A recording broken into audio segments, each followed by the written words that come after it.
Na samo 20 km od Budimpešte u Varošici Kalaz, kroz igru i pesmu malobrojni Srbi promovišu svoju tradiciju.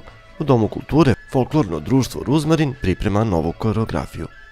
Kulturno-umetničko društvo Ruzmarin iz Kalaza postoji već 15 godina.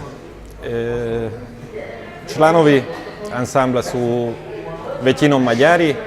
Imamo dva ansambla, jedan je dečiji ansambl gdje brojimo 15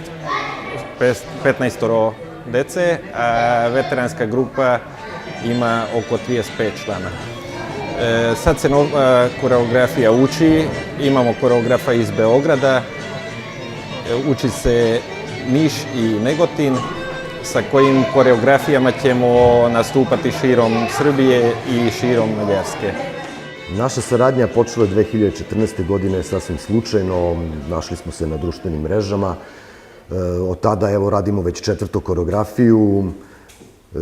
Prvo u početku sam bio jako skeptičan zato što se radi o mađarskoj grupi gde je 99% Mađara u grupi.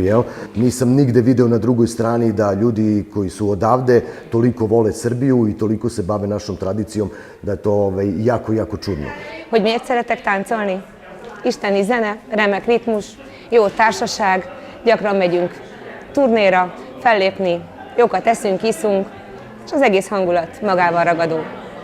És 25 éve ezelőtt kerültem kapcsolatba nemzetiségi táncokkal, és itt a Ruzmarinban pedig 4 éve táncolok, amikor csak teltem, akkor itt próbálok időt szakítani, hogy ennek az időtöltésének, ennek a kettelésemnek élhessek.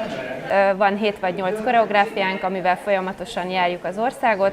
Nagyon sok felkérésünk van, de nem csak országon belül, hanem országon kívül is. Jártunk már Olaszországba, de legjobban Szerbiába szeretünk menni, szerepelni. Részt vettünk a Guinness Kóló rekord felállításán Novi Sadon, és veterán fesztiválról jártunk tavaly Smederevska Palánkán.